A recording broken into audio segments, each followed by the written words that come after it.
Hi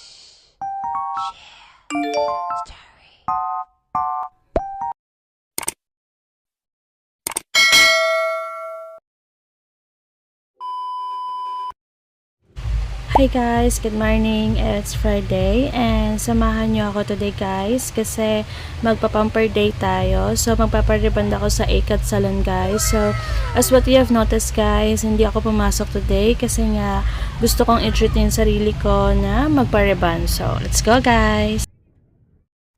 So, nandito na kami guys sa Akat Salon. Actually, sobrang lapit lang ito sa bahay kasi yung location nila is sa kanto lang namin. So, it is located at Barangay Capoacan, Maharlika Highway, Calbayog City. So, katabi lang siya sa Sanggipsao. So, actually guys, sobrang tested ko na talaga dito magpariband sa Akat Salon kasi nga, this is my second time around na magpariband ako and that was 2 years ago and sobrang proven and tested na talaga guys yung pagriband nila dito. So, sobrang worth it talaga guys.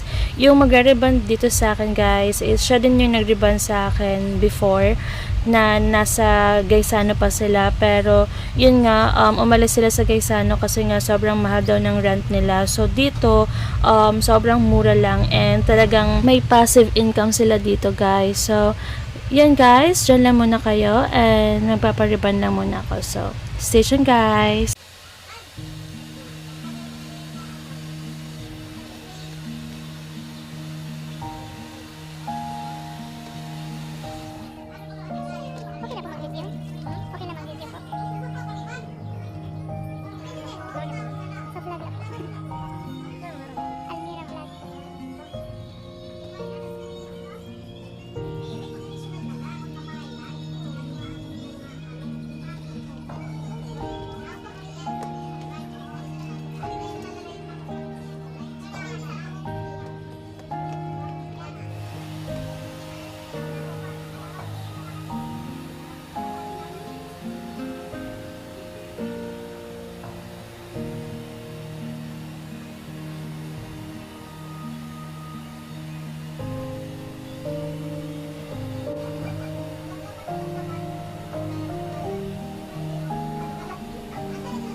So, yan guys, this is the second time na nilagyan nila ako ng medicine sa buhok. So, sobrang smooth talaga nilang mag-ribbon dito guys and sobrang gentle nila. Kaya, sobrang kampante talaga ako guys na magiging maganda yung kalalabasan ng ribbon na to. So, actually guys, sobrang happy ko lang kasi nga finally nakapagpa-ribbon na ako. Actually, before ko pa gusto talaga guys magpa-ribbon kasi nga sobrang stress na din and then gusto ko na din i-treat yung sarili ko pero hindi pa ako nagkakaroon ng time and wala pa din akong budget dati kasi nga yon mas inuuna ko muna yung needs ng family ko and ngayon guys decided na talaga ako magpa-ribbon para at least ma-relieve ko naman din yung stress ko. So anyway guys, kasama ko nga pala yung partner ko and talagang naghintay din siya ng ilang oras para lang masuportahan yung gusto ko. So sobrang thankful ko talaga guys. So anyway guys, dyan lang muna kayo and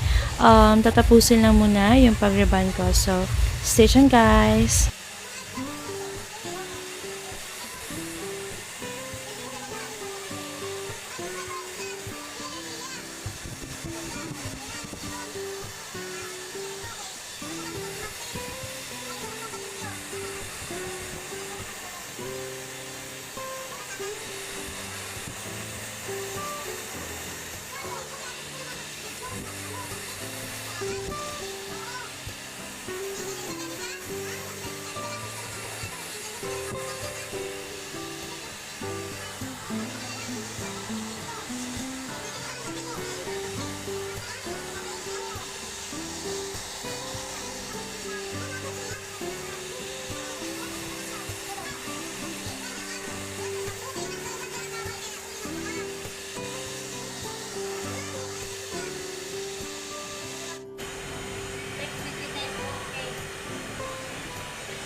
So, yan guys, patapos na din yung ribbon ko and sobrang excited talaga ako guys kung ano yung magiging itsura ng ribbon ko. So, let's see guys.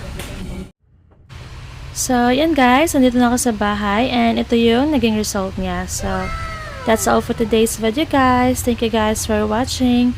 Bye!